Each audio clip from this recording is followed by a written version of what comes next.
the city of Richmond hosted a contest for designing the Steveston crosswalk, scramble style crosswalk. So I hit Google Images to see what was out there. And there are some beautiful, beautiful ways that artists have worked within the manufactured landscape that's dictated largely by transport systems. So I went straight to something that would make it very localized, and that was, for me, no question, it was going to be the net makers and the net menders, many of whom were displaced from the Steveston area during World War II. And when I was the editor of the Richmond Review, this was a very hot topic. The Phoenix Net Loft was one of the last surviving big structures, and people were really striving to try to save it. So I wanted to kind of create a connecting thread between the Steveston Scramble crosswalk and this historical daily activity. So I turned to my old macrame books and just tried to relearn or kind of feel the whole operation of knotting and netting. And I grew up in that milieu anyway, so it was kind of like going back into my own personal history as well. And then I, at this point, just kind of played with the making and learning. So I actually kind of learned through making, and then playing with the photocopier and the Photoshop, and cutting and splicing and trying to create some pattern that had some looseness in it that would still convey the handmade.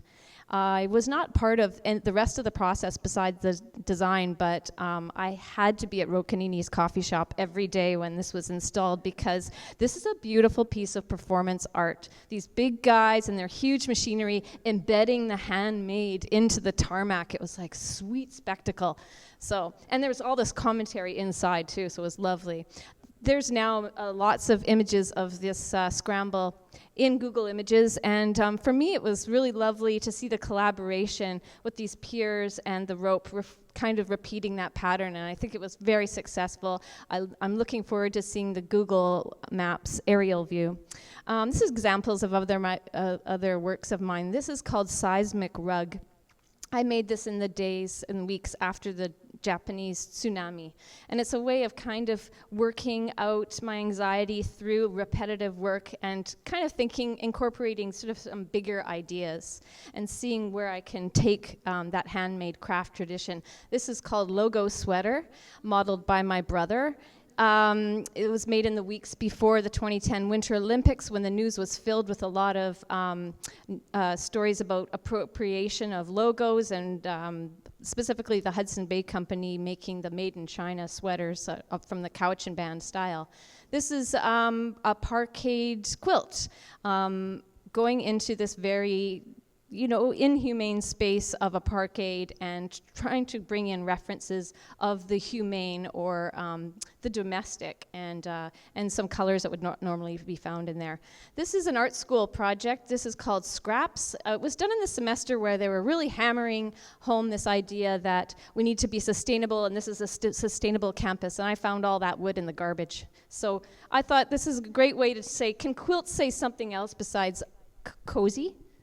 So this takes one use out and puts another use in. I've always wanted to work with copper piping. It's very much a great culturally embedded material. Found materials have a lot of cultural reference that I love to work with. So I wanted to kind of do the handmade, working with this industrial, kind of a old obsolete material really. And so when the city of North Vancouver put their call out that they wanted to have something at their new atrium of their new operations center, I proposed basically a quilt made out of copper.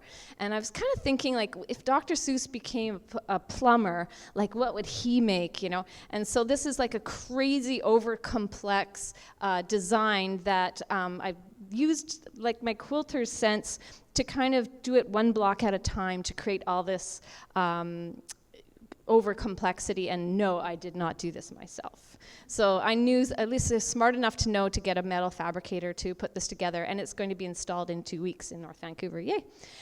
Sometimes when I see calls for submissions, and this is the City of Richmond's art plinth project, I kind of mashed together different ideas. This is one of my quilts that I made, and it's a QR code quilt after Douglas Copeland's paintings. And as soon as I put it up, I realized this really feels a lot like fiber optics. So I started to look at fiber optics online. Google is my friend. And just loving the cluster, the circles within circles, and then the insulated wire at these bright coated colors. And I really wanted to kind of play with that material in a handmade way.